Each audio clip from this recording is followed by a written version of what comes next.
Los objetivos docentes que he preparado para esta charla son los siguientes: saber el cuándo y el cómo drenar una colección, un acceso abdominal, conocer las complicaciones más frecuentes y acercarnos a ciertas localizaciones un poco peculiares. Antes de empezar y a modo de introducción, recordar que un acceso es una colección de material purulento, que en el caso de la cavidad abdominal generalmente es secundaria a la perforación de una asa hueca y menos frecuentemente afectación del tracto gastrointestinal, geniturinario, aunque hemos visto a lo largo de las presentaciones de esta mañana y de ayer que hay muchas más causas, ¿no? Esas son las más frecuentes. Por tanto, los gérmenes que nos encontramos más frecuentemente en estos accesos son los que se contienen en las vísceras huecas, negativos como Escherichia coli o Klebsiella pneumoniae, y menos frecuentemente gram positivos como estreptococos del grupo Virida. Señalar que puede existir analogía con la infección de ciertos líquidos que circulan por la cavidad abdominal y que son buenos caldos de cultivo, como es la bilis y la orina, pero que no me voy a centrar en eso en esta charla.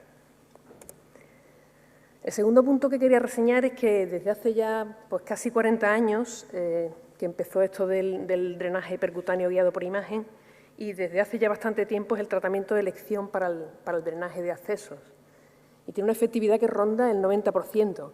Cada vez es más difícil que encontremos un acceso al que no seamos capaces de llegar pinchando y controlando con imagen. De hecho, podemos utilizar herramientas que no las usamos normalmente en estos procedimientos, pero sí en otros, como la inyección de suero salino para separar ciertas estructuras vitales cercanas. Y el último punto que quería recordaros antes de empezar es que a las premisas básicas que nos contaban los cirujanos que empezaron a drenar estas colecciones vía quirúrgica en los años, después de la Segunda Guerra Mundial principalmente, ellos decían que las premisas básicas que debemos seguir es utilizar una dirección correcta, que el proceso sea lo más sencillo posible y no contaminar los órganos de alrededor. Si a estas premisas sumamos, cuando controlamos el acceso percutáneo con imagen, el no dañar los órganos vecinos, pues es difícil que tengamos complicaciones, o mucho más difícil. El primer punto que hemos planteado es cuándo drenarlo. Bueno, el tamaño, en este caso, ya sabéis que accesos de pequeño tamaño, hasta 3-4 centímetros, es posible que se resuelvan solo con tratamiento antibiótico. También es verdad que si el paciente, los síntomas persisten más allá de 24 o 48 horas, deberemos drenarlo independientemente del tamaño. Cuando el acceso es un proceso infeccioso local, no quiere decir que el paciente no tenga síntomas, por supuesto que tendrá fiebre y leucocitosis y dolor, pero no hay una afectación del estado general, pues no existe un consenso real de cuál es el momento en el que tenemos que drenarlo. Lo digo a efectos de guardias y de urgencias y demás. Sin embargo, si el paciente sí tiene repercusión general, o sea, nos encontramos últimamente muy famoso código sepsis, ¿no? Que es que el paciente tiene una sospecha de infección, que presenta criterios de síndrome de respuesta inflamatoria sistémica y que hay daño o fallo de al menos un órgano, en este caso está claro que debemos drenar ese foco de infección en menos de 12 horas, incluso en algunos casos en menos de 2, o sea que sí que puede ser en estas ocasiones una emergencia. El segundo punto que hemos planteado como objetivo es el saber cómo drenarlo. Y para eso lo he dividido en 3 partes: el antes, el durante y el después. Empezamos con el antes y lo primero que tenemos que hacer es revisar los estudios de imagen que tenga el paciente. Es posible que el acceso lo hayamos localizado con ecografía, y pues entonces probablemente hemos visto la ruta de acceso y vemos que además es accesible a controlarlo con eco. De todas formas, en la mayor parte de los casos de accesos abdominales el paciente va a venir con un TC hecho. Y en este caso, pues revisaremos ese TC y debemos de encontrar la manera de acceder más adecuada. Y para eso debemos de tener en cuenta que en los casos que sea necesario vamos a poder atravesar ciertas estructuras, como es el hígado, el estómago o la pared del recto y la vagina. Pero no debemos atravesar nunca estas otras estructuras, ni páncreas, ni bazo, ni intestino, ni vejiga, ni útero, ni ovarios, la próstata, ni las estructuras vasculares. Bueno, pues aquí os pongo un caso de un paciente al que se le ha resecado parte del intestino 10 días antes. Vemos una colección La vemos. La veis, ¿no? Aquí en la raíz del mesenterio, con burbujas, parece un acceso. Bueno, desde por delante es difícil que vayamos a acceder sin lesionar el tubo digestivo. Pero bueno, tendríamos un acceso desde la parte posterior, ¿no? Si colocamos al paciente en decúbito prono, si nos dejan los puntos, que parece que sí. Y si nos hacemos una idea tridimensional en base al TC, bueno, pues podemos utilizar la ecografía para drenar esta colección. Así fue, y ahí veis el drenaje puesto y la colección resuelta varios días después. Las técnicas que tenemos para guiarnos son la ecografía y el TC. Generalmente, o en más del 80% de los casos, utilizamos ecografía, porque es una técnica accesible, fácil, que podemos llevar a pie de cama, pero bueno, en otros casos, pues, porque no veamos la colección en ecografía o porque sea más complicado, podemos utilizar el TC. La radiología convencional no es una herramienta que vayamos a utilizar para drenar de primeras un acceso, salvo casos excepcionales de colecciones muy grandes o con mucho gas. Lo utilizamos principalmente, pues, o para el recambio de catéteres o para evaluar si existen comunicaciones con algunas otras estructuras. Aquí os pongo un vídeo del... ¿Funciona? Sí, un vídeo de una punción guiada con eco y, como veis, pues se puede controlar fácilmente, vamos, la colección y la aguja entrando en la colección. Aquí os pongo otro caso, un paciente con una colecistitis, le hemos puesto un drenaje en la vesícula biliar, tenía también una colección infrahepática, que también se colocó otro drenaje, y utilizamos la radiología convencional o la escopia para inyectar contraste a través del drenaje de arriba y ver cómo existe un trayecto fistuloso que comunica entre la vesícula y la colección infrahepática. La presencia de estos trayectos fistulosos nos va a obligar, como veremos luego, a mantener más tiempo los catéteres de drenaje. Dentro de ese cómo hacerlo, y dentro del antes también, es importante que revisemos el estado de coagulación del paciente. Y a este respecto, os pongo aquí una guía de consenso elaborada por radiólogos intervencionistas, tanto americanos como europeos, y que tenéis publicada en ese JVIR, y en el que catalogan que el drenaje de colecciones es un procedimiento con un moderado riesgo de sangrado. ¿Y esto qué quiere decir? Pues quiere decir que los parámetros que nos recomiendan que obtengamos antes de realizar esa punción son el INR, el tiempo de tromboplastina parcial activado si es que el paciente toma o está en tratamiento con heparina sódica intravenosa, y dice la guía que no es necesario ni conocer el hematocrito ni el contaje de plaquetas, pero la verdad que cualquiera que colocamos un catéter de un cierto tamaño en un paciente, pues nos gusta conocer el número de plaquetas.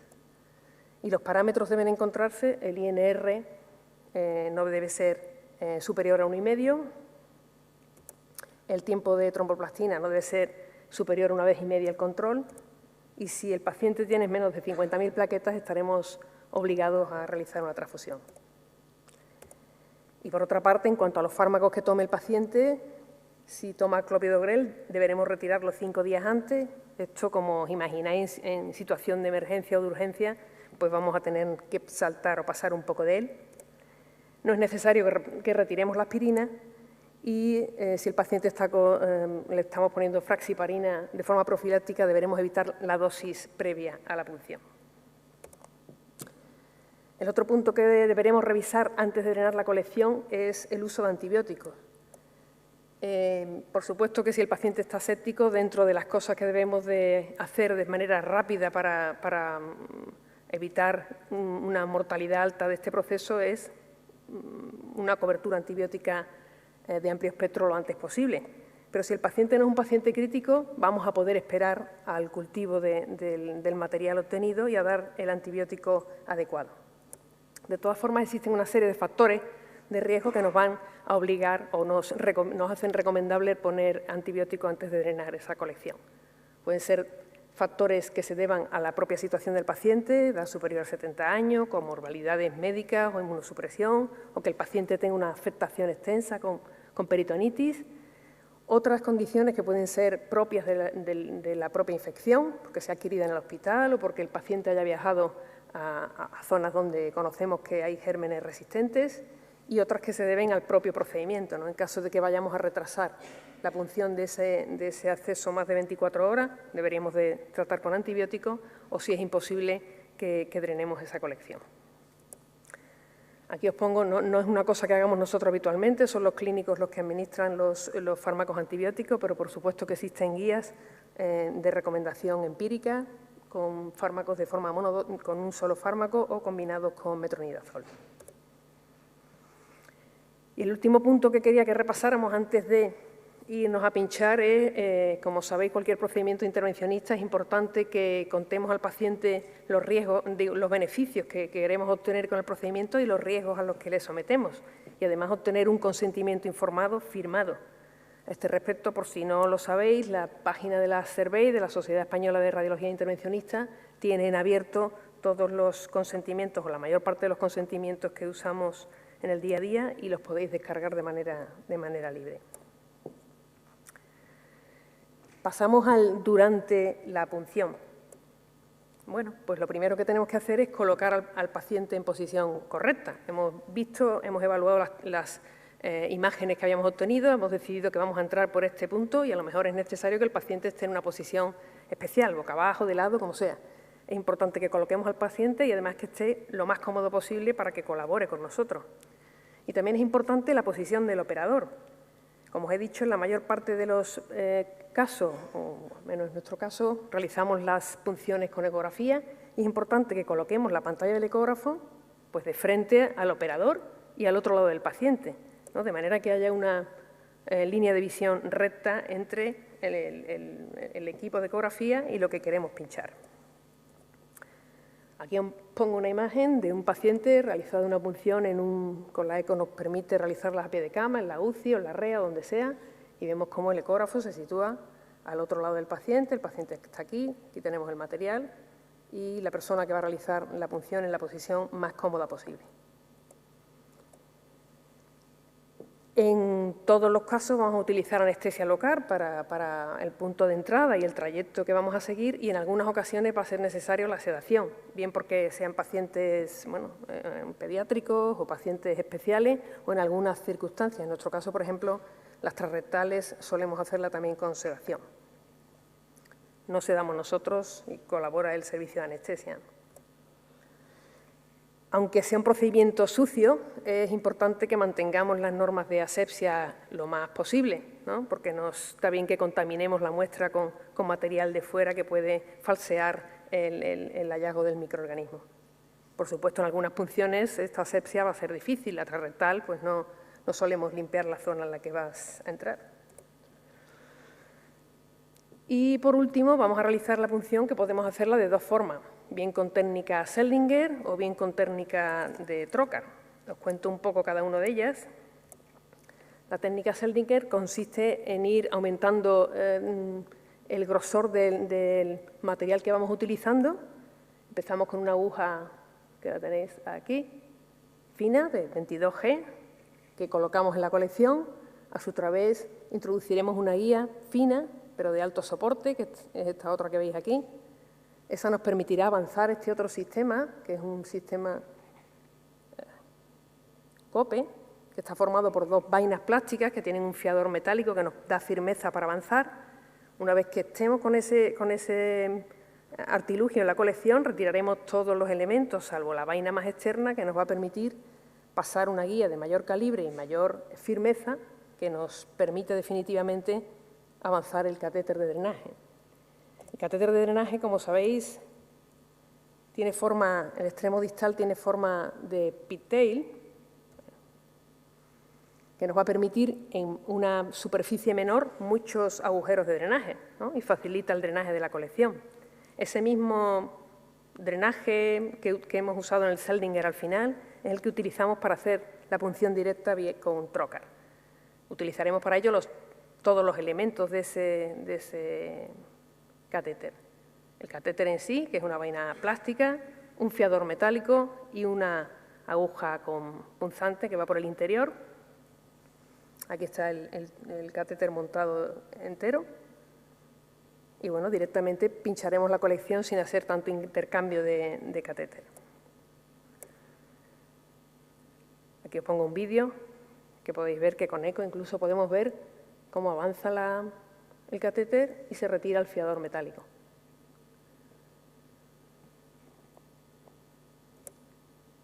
¿Cómo elegimos uno u otro?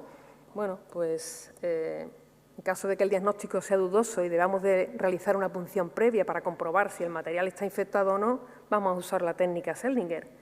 Y si el diagnóstico es seguro y la colección hay que pincharla, bueno, pues va a depender de la complejidad del caso, de lo profundo que esté y de la experiencia de la persona que lo realice.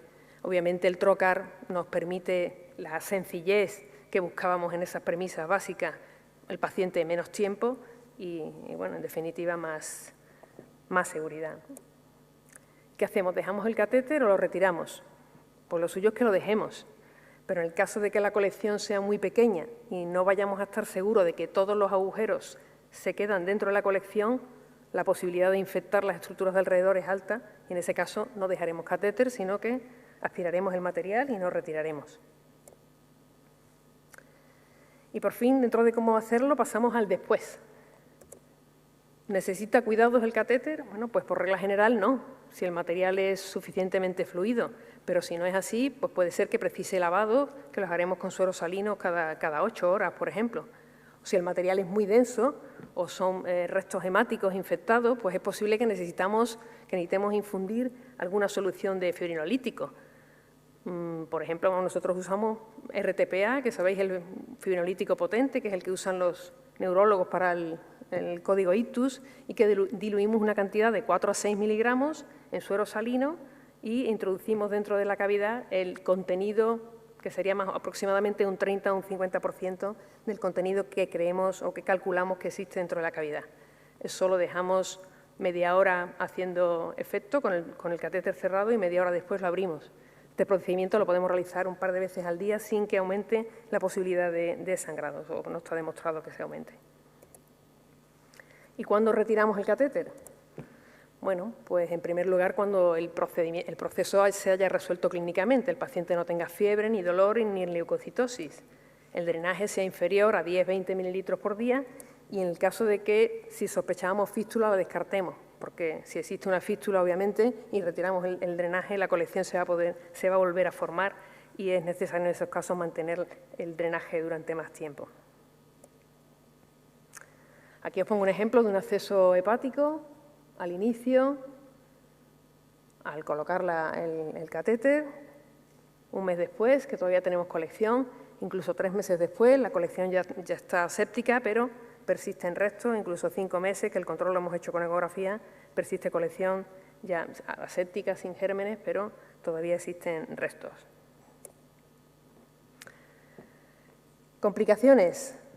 Bueno, pues el dolor es bastante frecuente que surja, especialmente si hemos realizado la punción a través de zonas conflictivas, como por ejemplo entre las costillas, ¿no? Que puede ser que incluso el dolor irradie hacia el brazo del paciente, o en otras localizaciones donde hay mucha masa muscular, o en pacientes jóvenes, si atravesamos mucho músculo son más dolorosos, o en las transglúteas también son bastante dolorosas.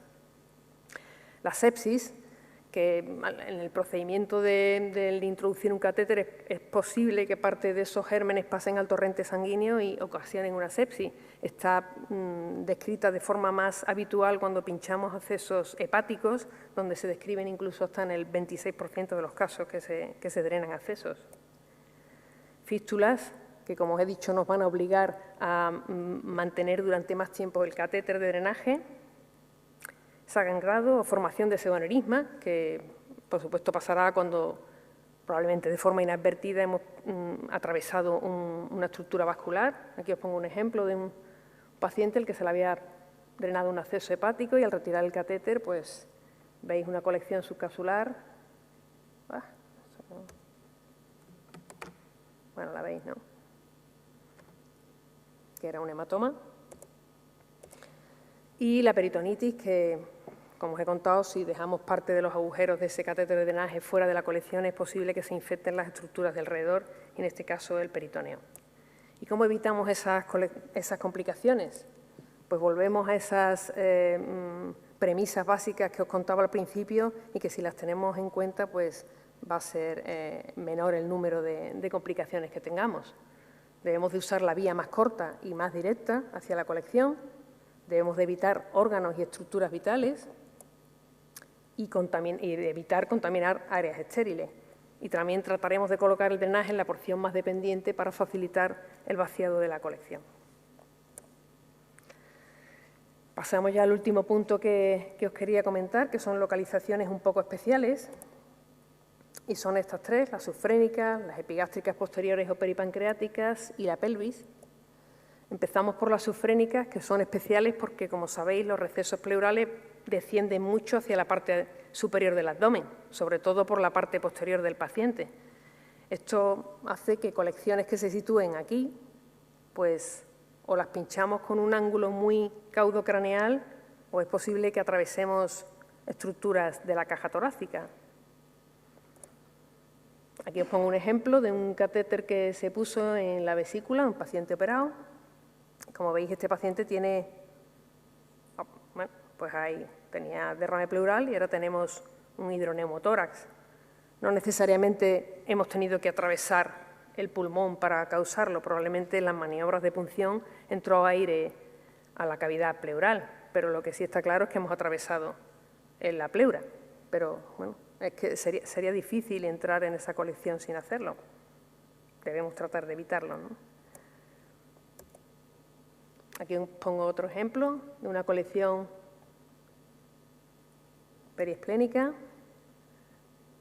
¿Veis la aguja? No sé si se ve, si se observa que el trayecto de la aguja es bastante caudocraneal. Aquí vemos la imagen de la punción, la cabeza del paciente está aquí. Como veis, la angulación del catéter para realizar la punción es muy angulada hacia arriba, ¿no?, para evitar esos recesos pleurales. Las otras localizaciones un poco especiales son las peripancreáticas. ¿Y por qué son especiales? Bueno, pues porque están profundas en la cavidad abdominal y además rodeadas por muchas de esas estructuras que hemos dicho que no debemos de atravesar. Y además, generalmente suelen ser secundarias a pancreatitis, con lo cual el contenido es un contenido bastante denso, o sea que nos obliga a utilizar catéteres de drenaje de bastante grosor. Existen diversas formas para acceder a ella. Desde la parte anterior podemos utilizar la vía transhepática o transgástrica o pinchando a través del ligamento gastroesplénico. Desde atrás podemos usar la vía pararrenal anterior derecha, la paravertebral o la pararrenal izquierda, con o sin atravesar la pared del duodeno. Vamos a atravesar esas paredes o esas estructuras solo cuando sea necesario. Aquí os pongo algunos ejemplos de colecciones peripancreáticas. En esta hemos realizado un acceso anterior, pero no ha sido necesario atravesar el estómago. Hemos podido sortearlo y hemos pinchado por abajo. Aquí tenemos otra igual. Pasado un tiempo, la colección está prácticamente resuelta. Otra colección secundaria pancreatitis, que hemos utilizado el ligamento gastroesplénico. Y algunas posteriores. Aquí, como veis, hemos pinchado un poco, no es exactamente un acceso pararrenal anterior, ¿no? Se ha pinchado un poco más anterior, supongo que para sortear esta costilla que teníamos aquí. Y esta otra colección no es exactamente peripancreática, es un paciente operado de un bypass aortobifemoral, que se infecta el injerto. Al paciente el cirujano ya le ha excluido la aorta y le ha colocado un injerto extraanatómico, ¿no?, un axilo bifemoral, y se realiza punción de ese resto de aorta con el bypass dentro, ¿no?, que estaba accesificado. Bueno, hemos realizado una punción muy oblicua, dejando a un lado la musculatura paravertebral. Y la última localización especial de la que os quería hablar es la pelvis. Y la pelvis es especial porque es un anillo óseo completo. En la parte superior, la hemipelvis superior, ese anillo por delante no es óseo, con lo cual podremos pinchar colecciones de la pelvis mayor por delante, por supuesto evitando esas estructuras que hemos dicho, ¿no?, del útero, vagina y demás. Pero la pelvis menor, la parte más inferior, es un anillo óseo completo, con lo cual solo vamos a poder acceder o por debajo o a través de la escotadura que queda en este anillo, que es la escotadura ciática. De esa forma surgen estas tres formas que os voy a presentar de pincharlo. La primera es la transglútea, en la que vamos a acceder a través de esa escotadura ciática, pero debemos de tener en cuenta que a través de ella sale el nervio ciático, con lo cual deberemos pinchar lo más pegado posible al sacro, atravesando el músculo sacroespinoso, y debemos de intentar evitar también el músculo piramidal, intentar pinchar por debajo de él, porque atravesar el músculo piramidal suele dar un dolor de glúteo bastante intenso al paciente. El acceso transperineal, que bueno, lo solemos usar cuando ha habido cirugías de recto, pues colocaremos al paciente de lado en posición fetal y controlando con la eco, pues colocaremos el catéter a nivel de la colección. Y el acceso transcavitario, que os pongo un caso pinchado transrectal, que igualmente colocaremos al paciente de lado, en posición fetal. Podríamos realizar el acceso con control si tenemos eco endocavitaria, no es nuestro caso, utilizamos un control transperineal también. Y para ello utilizamos este instrumento, que es un introductor pelable. Pelable porque una vez que acabe su función, separamos estas dos pestañas, podemos romperlo y sacarlo. Entonces, el paciente, ya os digo, en posición de lado, en posición fetal, introducimos este catéter a través del recto, controlamos con el eco y guiamos hacia la pared que queremos pinchar, y una vez que estamos en posición, introducimos ese catéter trocar, ¿no? Colocado, pelamos el introductor y dejamos el catéter en la colección. Y para acabar, retomamos otra vez nuestros objetivos, que era saber cuándo drenar un acceso, y es la clínica la que manda cuándo drenarlo. Si el paciente no está afectado de forma generalizada, tenemos 24 o 48 horas para hacerlo. Si el paciente presenta sepsis, no debemos demorarlo más allá de 12 horas. Conocer la forma de hacerlo, lo principal, que revisemos las pruebas de imagen, que tengamos claro por dónde vamos a entrar, que evitemos estructuras peligrosas, coloquemos al paciente en la posición adecuada, utilicemos la técnica con la que más cómodo nos sintamos, ya sea ecografía o TAC, lo que veáis, y utilicemos también la técnica con que más cómodamente estemos. Si tenemos menos experiencia y preferimos usar el Seldinger, y si no, pues directamente el trocar. Conocer las complicaciones más frecuentes, que como ya os he dicho, si observamos esas premisas básicas, es fácil que evitemos la mayor parte de ellas, y las localizaciones especiales, que recordamos subfrénica, pinchar con dirección craneal, las peripancreáticas, que en la mayor parte de los casos vamos a tener que atravesar alguna estructura, y la pelvis, que debemos sortear ese anillo óseo por abajo o a través de la escotadura ciática. Y esto es todo. Creo que muy bien, ¿no? Hemos adelantado el tiempo.